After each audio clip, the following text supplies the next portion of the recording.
Ring, ring, ring, hello, nerds and sluts, and welcome back to Krown's magic internet money cave. Almost didn't land that one, but extremely offensive in the early morning hours here, as I would like to wish you welcome back to the Krown Crypto channel. It's a lovely Thursday morning, a lot to be speaking about. I wanted to follow up on the higher term time frame ideas that we've been looking at on this channel, simply because that is where all of the action is going on right now and can give us some areas of interest for some potential bottoming action, maybe not like an actual macro bottom, who knows where the hell that actually comes in, but some areas of interest for at least some big old bouncy bounces. Now, of course, today is a big day, being that it is CPI day, so that is really going to take the center stage, or the spotlight, if you will, as far as short-term volatility, which that will come out before U.S. market opens a little bit later today. And of course, good news is bad news, and bad news is good news. Or actually, no, it's inverted. I apologize. I have that wrong. If inflation is still running hot, obviously market's going to be coming down here, and if inflation is starting to be below expectations, even if it's very, very minuscule, then very likely we're going to see some pretty powerful rallies. But ultimately, I wanted to follow up on the higher term time frame ideas. Before we get into that, I also wanted to remind myself to talk about the deposit bonus for Bybit, because they're offering $30,000 deposit bonus with the link in the description below. Of course, there's a lot of fine writing with that, yeah, that as well. And then of course, they're also still doing their 0% on maker fees for spot and derivative orders, which actually is quite powerful. Anyways, exchange is not having the best reputation as of right now. Anyways, yes, let's jump right on into it. I wanted to start off today with the 2-day time frame analysis. This is the big chart that has been kind of governing the downside target bias on this asset, with the signal that was essentially born in, I would say, at earliest for the most aggressive people, late October, for the more conservative people, early November here. Anyways, what essentially is the signal? It is a volatility versus stochastic momentum signature, alongside trend as well, of course, but in this case, obviously the trend is to the downside.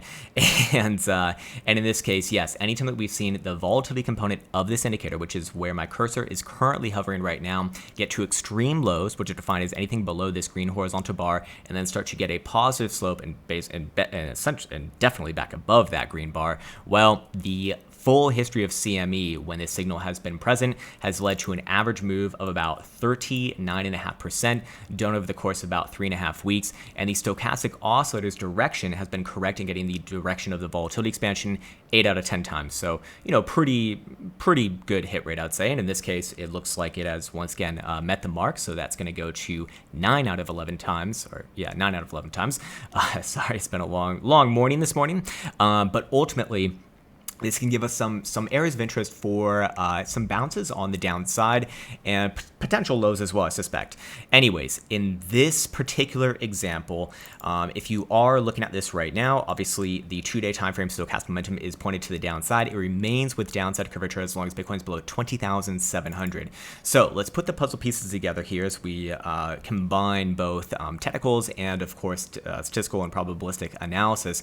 And what do we have? Well, we have a few things of interest. The average move, the first standard deviation, where we kind of expect, a range of possibilities, and then of course the average days. So the average days upon that signal, which I would say is definitely confirmed early November, would be about 3.5 weeks. So that, this probably takes us into end of November here. Again, on average, of course, it's going to be a little bit of variance within that, but we're probably looking at this move to continue into, the last week, probably Thanksgiving. Perfect timing, for all of those family dinners at the end of this month of November. Anyways, as far as the first standard deviation goes, we've actually already hit the bottom end of the first standard deviation. So if you're not familiar with statistical analysis, the first standard deviation represents where we expect about 68% of the results to fall between.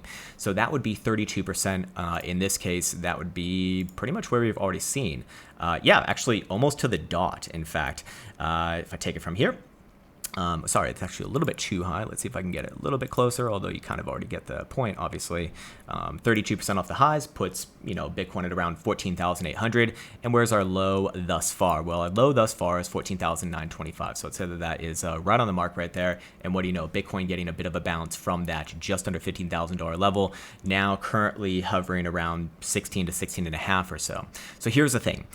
With CPI prints coming in later today, who knows what the hell happens in the interim. term. Of course, the lower term time frame is going to be extremely volatile, extremely floating, extremely flighty. The reason why that is because there is simply just a lack of liquidity in the market right now with presumably FTX's market makers, Alameda basically, which is a humongous one, pulling all of their liquidity. So this is really crazy, honestly, to see. Just when you think you've seen it all, this something like this happens. Anyways. So if we are going to see continuation, probably catalyzed by the CPI prints later today, well, the next area of interest would be about the 39.5% marker to the downside. So let's see where that would kind of put Bitcoin at, and 39.5% puts Bitcoin in the mid to low 13s.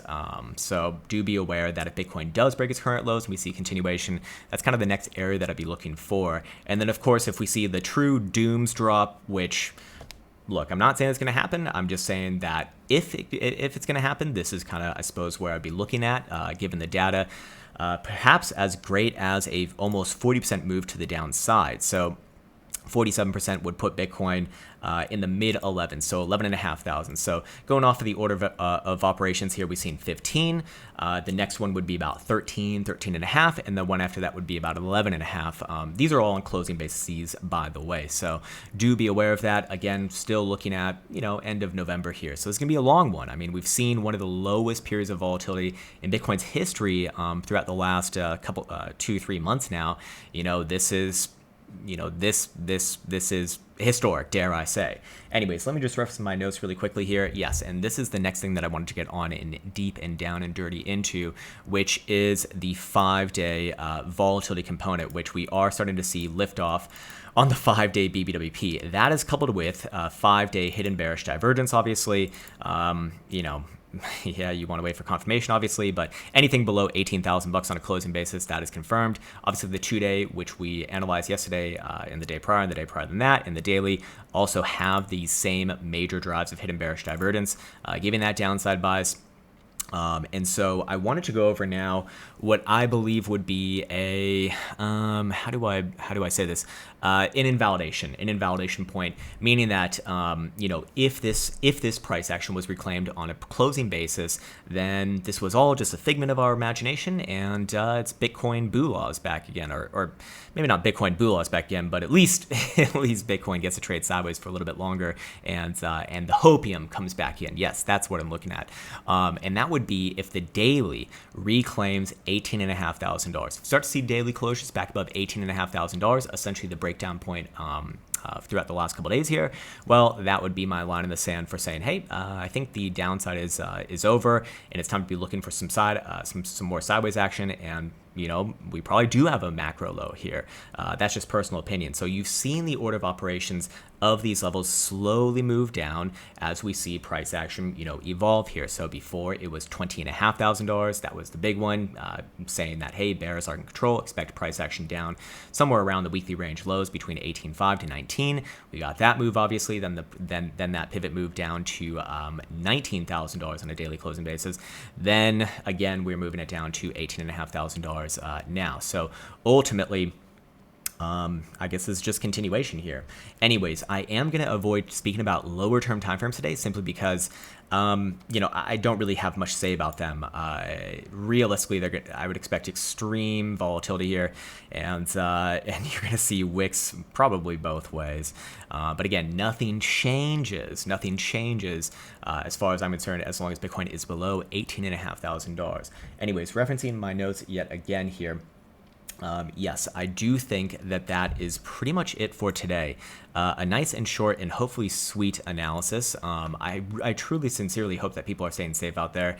I said this yesterday, and I'd like to say it again as well.